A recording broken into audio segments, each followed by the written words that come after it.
Yo, bienvenue dans Dimanche Pluvieux, l'émission qui essaie tant bien que mal de vous ouvrir l'esprit et surtout de vous apprendre de nouvelles choses. Et pour la vidéo d'aujourd'hui, j'ai tout simplement reçu une commande de mon ami Didi. Et au travers de cette vidéo, on va voir que c'est pas du tout chose facile de répondre à une commande, donc on va voir comment on va procéder. Mais revoyons les bases et on va demander à Dylan ce que c'est Picnicland en quelques mots.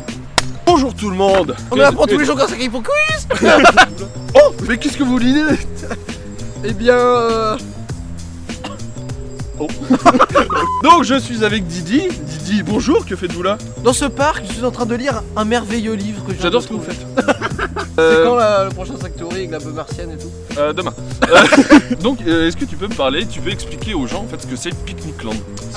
Alors Picnicland, c'est un roman de light fantasy. La light fantasy, c'est de la fantasy qui parodie la fantasy, qui est légère, qui est sur le ton de l'humour. C'est un remake reboot d'un roman que j'ai déjà sorti il y a 4 ans, qui avait fait 40 ou 50 ventes, c'est pas grand chose. Donc là, c'est vraiment une version 1000 fois plus améliorée et tout ça. Et... ouais, parce que c'est un truc que t'écris depuis pas loin de 10 ans. Enfin, ouais, voilà, en fait, c'est que l'idée d'un radis qui doit sauver le monde, ça m'a toujours parlé. et donc au départ, j'en avais fait un jeu vidéo sur RPG Maker. Ensuite, c'était passé sur plein de formats. J'avais même fait un mini-jeu de société quand j'étais gosse, en fait. Et donc, le voici en roman, qui est le premier tome d'une saga en 4 volumes. Chapitre numéro 1, imaginez l'univers. Lors de la création d'un projet, qu'il soit jeu vidéo, court-métrage, musique, etc., concevoir son univers avec des dessins préparatoires est à mon sens primordial. Les dessins préparatoires des chefs-d'œuvre Ghibli sont un excellent moyen de vous faire comprendre le dessin préparatoire. Ici on peut voir quelques croquis de préparation qui ont pu permettre aux animateurs de coller parfaitement au désir du réalisateur, ce génie de Miyazaki.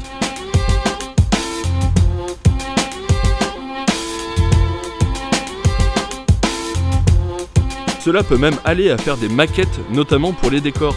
C'est extrêmement intéressant de voir comment des génies reconnus travaillent. Je vous conseille de regarder ce qu'il y a sur vos films favoris.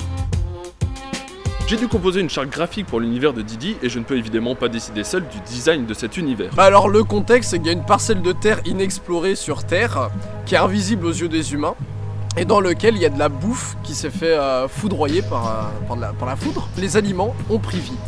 Voilà, et donc ça se passe dans un monde totalement utopique, où fruits et légumes vivent vraiment en harmonie, dans la paix, mais il y a une salade nazie qui arrive, qui s'appelle Saladolf, et les aliments vont se trouver un peu propulsés de cette utopie, expulsés de ce monde paradisiaque. La charte graphique est une sorte de loi constituant l'identité visuelle d'un projet, comme le style des visages par exemple, pour rendre l'univers visuellement cohérent. Et à travers nos échanges sur le sujet, j'ai pu cerner le design que cherchait Dylan, et ensuite le poser sur papier. A l'aide de mots-clés que je notais au fur et à mesure, j'ai pu cerner la personnalité des personnages et dessiner un visage qui les reflétait le mieux possible. Avoir des représentations visuelles de son univers est un bon moyen de développer son projet. Bon, j'ai de la chance, ici mon commanditeur c'est mon pote, mais devant le projet d'un inconnu c'est diablement plus compliqué. On a donc passé littéralement des heures à gribouiller, à définir des visages de tous les personnages de Bourg Apple, le village de Picnicland. Et le plus compliqué, le design du personnage principal, Petit Rose.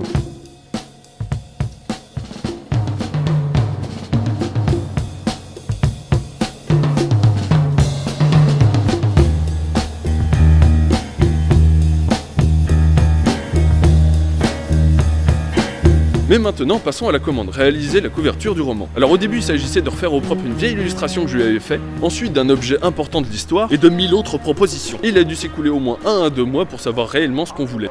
Chapitre 2, conception de la couverture. Pour sa couverture, Didi a choisi les 3 premiers personnages principaux dans un panier ailé. Après quelques propositions d'angle de vue, d'expression et de design, j'ai pu m'attaquer au dessin préparatoire.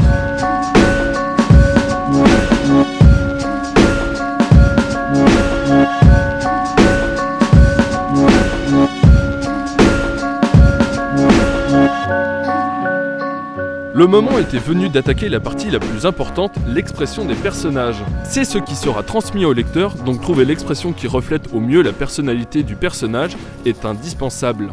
Au moment de passer à l'expression de Petit Rose, le moment tant redouté, eh bien j'ai flashé sur l'expression qu'il y avait sur le croquis pour Didi. Il y a une espièglerie dans son regard que j'ai eu beaucoup de mal à reproduire.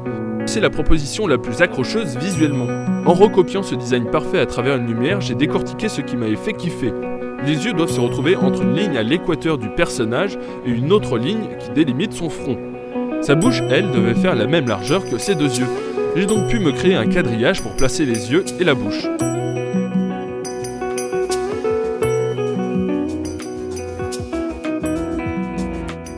Je Je pouvais donc passer au test de peinture. Et comme je suis très loin de maîtriser cette technique, je devais savoir à quoi m'en tenir. J'ai commandé un pack très sympa sur Amazon d'aquarelle en tube. Et j'aurais aimé que ce soit un placement de produit. L'aquarelle, je m'y suis jamais vraiment mis parce que ça, en fait, ça me casse les couilles. Et je sais pas trop pourquoi. Bref, je vis d'eau fraîche et d'aquarelle en tube.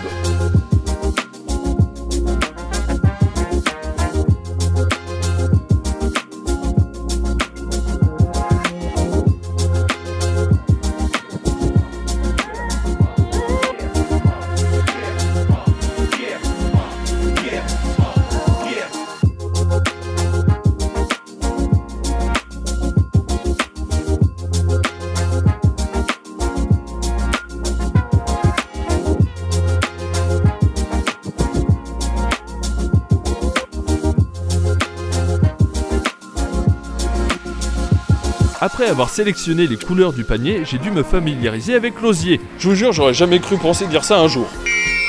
Le secret, c'est d'utiliser une succession de couches de la couleur la plus foncée à la plus claire.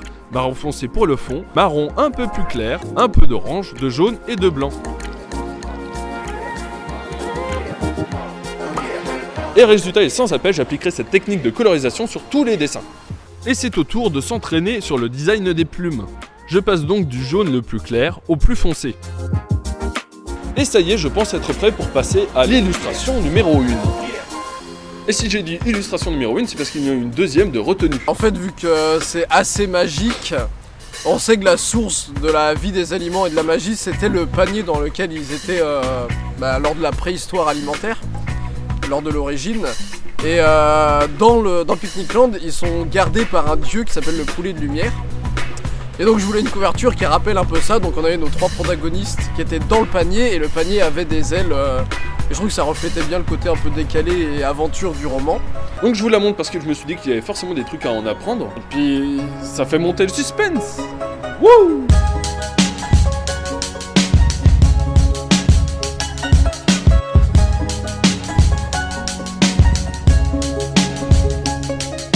Et là, j'ai été confronté à un premier problème. Je ne pouvais pas utiliser le crayon de bois car il deviendrait impossible à gommer sous l'aquarelle.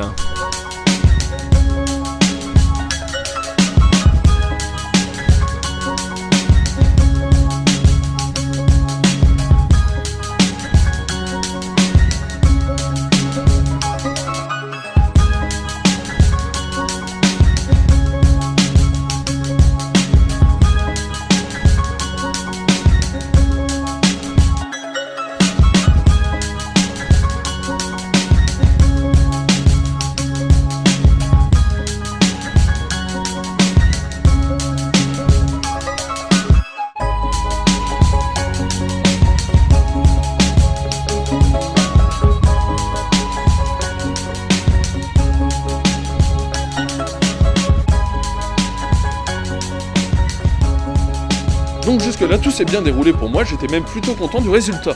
Mais si j'ai bien un truc à rajouter, c'est que je suis parti sur un dessin beaucoup trop petit. Trop de détails sur une petite surface, c'est chaud. À cette étape-là, je n'aurais pas pu réaliser l'osier sans avoir fait de travail de préparation. Je me serais forcément foiré. Pour la perspective de la anse du panier, j'ai dû improviser à l'aide d'un fil de fer pour me créer un repère afin d'être sûr d'avoir la bonne perspective. Et on enchaîne sur ce que j'ai le plus galéré, les ailes. Sur le croquis, on peut apercevoir que l'aile au premier plan est beaucoup plus longue que la deuxième. J'ai essayé, et je dis bien essayé, de mettre un effet grand angle pour donner plus de dynamisme à l'image. Trouver la bonne perspective a été un enfer, vraiment.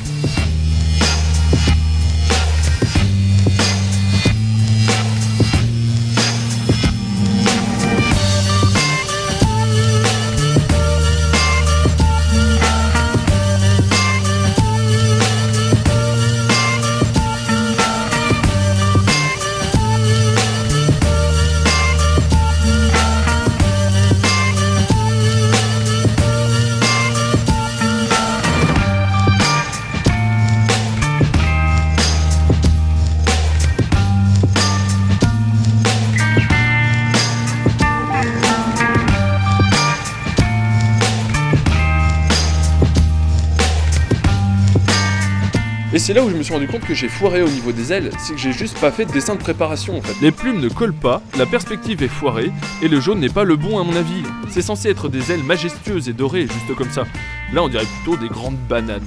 Sans savoir où j'allais, je rendais le dessin un peu plus moche toutes les 2 minutes. Donc là j'ai tout stoppé et je vous ai même demandé sur Twitter si je devais continuer ou non. On est d'accord que là c'était trop foiré là. Ouais. On est parti sur autre chose. Parce que le dessin il est foiré. Voilà, et aussi parce que je suis parti sur un format un peu plus en longueur. Et donc en plus que les ailes t'avais un peu foiré, ouais. ben, le cadrage marchait pas. Voilà, le cadrage ne marchait plus. L'idée de Petit Rose, oui, le personnage principal s'appelle Petit Rose, c'est un radis, c'est l'élu de la prophétie. Et j'avais plus ou moins déjà cette idée en tête, c'est souvent que j'en parlais, mais sauf que Petit Rose n'avait pas ce design là. 6 ans, 7 ans que le design du coup il a évolué. Là tu pourras mettre des images, mais avant Petit Rose était plus en mode Son Goku avec des longs cheveux. Ouais c'est ça, et puis au moment de justement refaire cette édition là, du coup la vraie version Picnic Land, on s'est dit qu'il fallait refaire le design et voilà, donc on s'est... Il est bien. Et on a donc pensé qu'il nous fallait une deuxième illustration.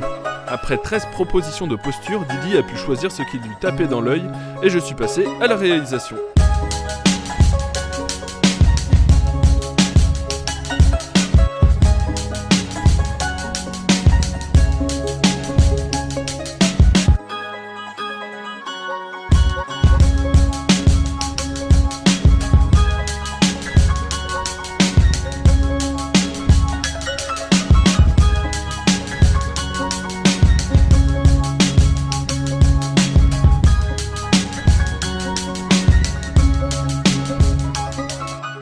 Le crayon de bois n'a pas changé depuis, il reste inutilisable sous l'aquarelle. Mais c'est sans compter que j'avais complètement oublié la technique de crayon bleu. Et soyez attentifs, ça va vous sauver la vie. Le crayon de couleur bleue permet d'être beaucoup plus discret que le graphite classique sur le papier. Et surtout ne pas oublier les lignes de repérage afin de placer correctement les yeux et la bouche. On va pas refaire la même connerie. Et comme cette fois j'ai fait un plus grand dessin, j'ai pu étaler de l'eau sur la zone de rose. Et oui, je dois faire un dégradé du rose au blanc, un truc que j'ai pas trop réussi à faire sur le premier dessin. Le rose intense se dégrade avec une plus grande palette de couleurs, ce qui rend le dégradé plus réussi.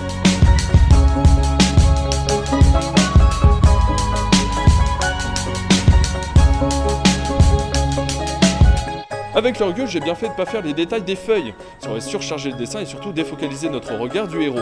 Et donc j'ai pu présenter à Didi où en était le dessin.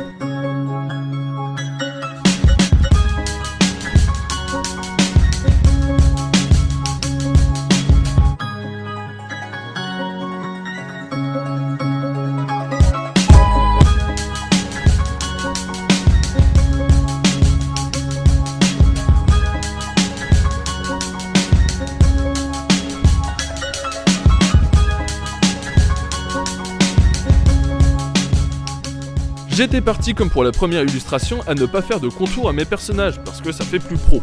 Mais j'en avais fait un tout petit sans faire attention autour de la bouche de Petit Rose et sa queue ne se voyait pas assez. Et c'est donc parti pour faire un tout petit contour. Oh allez, puis j'en fais un plus épais autour du radis, je trouvais que ça le mettait en valeur.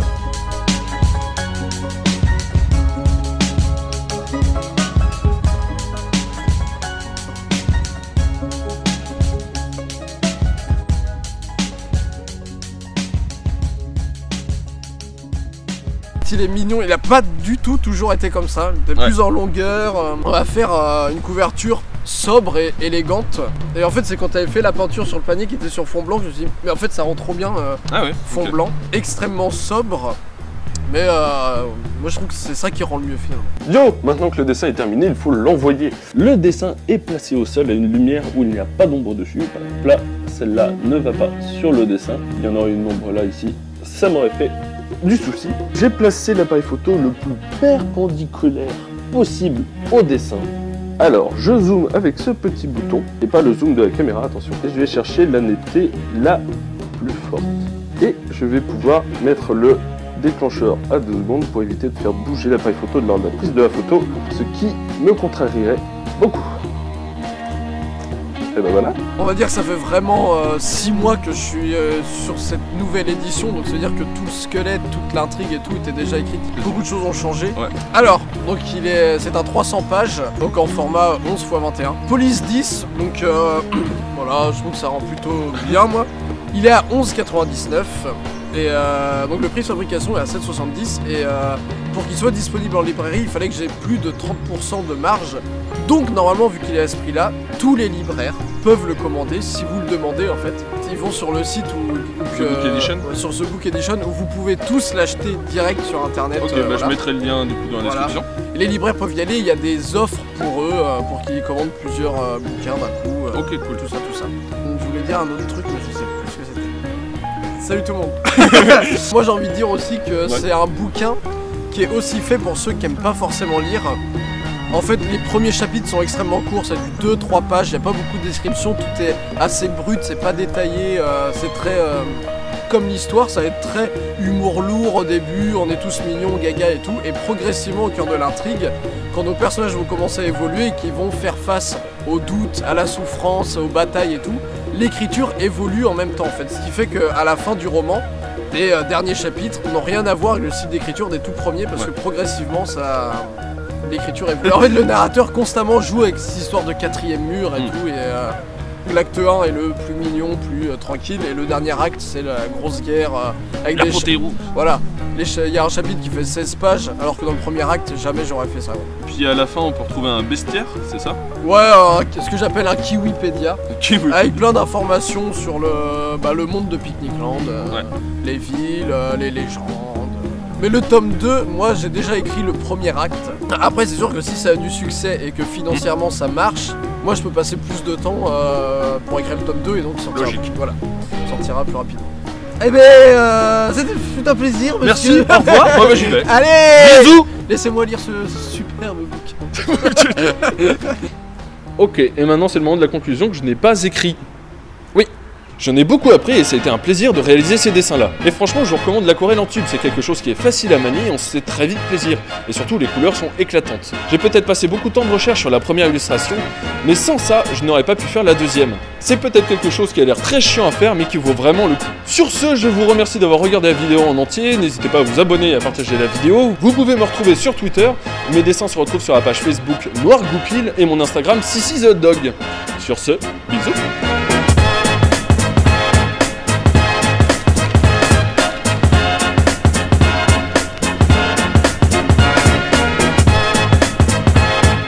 Fin de tournée.